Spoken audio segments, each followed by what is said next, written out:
So I just wanted to come on here and talk a little bit about bipolar disorder, and specifically if it is noticeable. So everybody is a little different. It's gonna express a little bit differently. It's kind of like a spectrum, kind of like autism. And that means it can be more severe or less severe depending on the person, but overall it is categorized as a severe mental illness. And so yes, it is noticeable because the ups and downs are very distinct.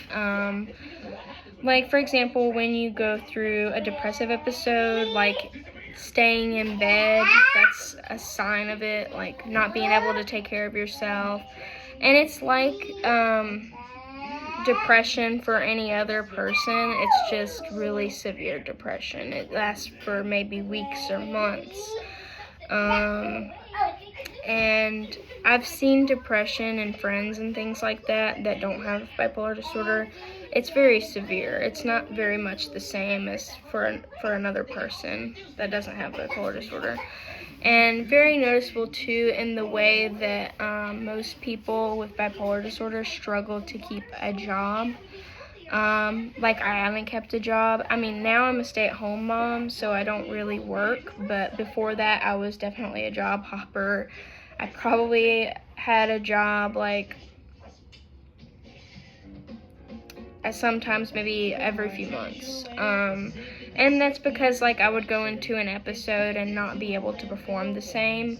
And whenever you're in mania, I mean, you work harder, you burn out, you literally burn out, you go into the ground. And some people have hallucinations or they're diagnosed, like for example, with psychotic features. I don't have those. But after I had my son, I did have like some auditory hallucinations, but they weren't bad. They were just like, I would hear him crying when he wasn't crying, which you can hear him now. But I would also hear like my mom calling my name for some reason and kind of see like shadowy figures in the corner of my eye. But that was like the one and only time I've had that really happen to me, so it was kind of scary and things like that. But you know, I say all of that to say, like, it is very noticeable. You can definitely tell when somebody has it. And there are, like, physical changes. I don't think everybody goes through this, but my pupils change depending on if I'm in an episode or not. Like, when I'm manic, my pupils will be a bit larger than they usually should be, even in the sunlight, even in the light. But when I'm depressed, they'll be like pinpoint small. So I'm not really sure what that has to do with anything, but I've definitely seen that with other people that have bipolar disorder. And it's very hard to even like find medications that work for you. I'm still looking for the right medications that work for me. But yeah, it's very difficult. It's very exhausting. It's noticeable. Like, I've been going through a depressive episode, and you can just tell, like, I didn't even do my makeup. I'm a little more talkative right now, but like before that I wasn't really talkative. It's so hard for me to even make content when I'm in a depressive episode. But hopefully I'll kind of build it up in my draft so that I can post and stuff. But yeah, it's very hard, and it is noticeable. Like, if you're watching this and you maybe know somebody that has it, I'm sure you can tell that they have it.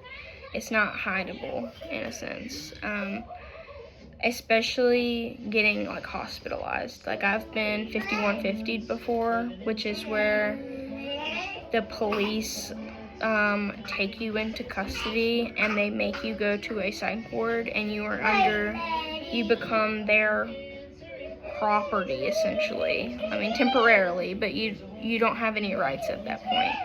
And that was obviously because I had suicidal thoughts and stuff, and I was in a manic state. So I was very argumentative and just very, I needed to be there, that's for sure. And I'll make more videos about my hospital stays. I've met some crazy people, seen some crazy stuff, met other people like me even, which is really cool. But, I mean, it's not cool that we all have this, but it is cool to find your community, and I think that's the most important thing, because people who don't have it just won't understand. They can try to understand, and they do in their own ways sometimes they don't, because they just don't want to fuck with it. But either way, I mean, it's important to find a community of people that understand it and how difficult it is. So that's my advice too at the same time.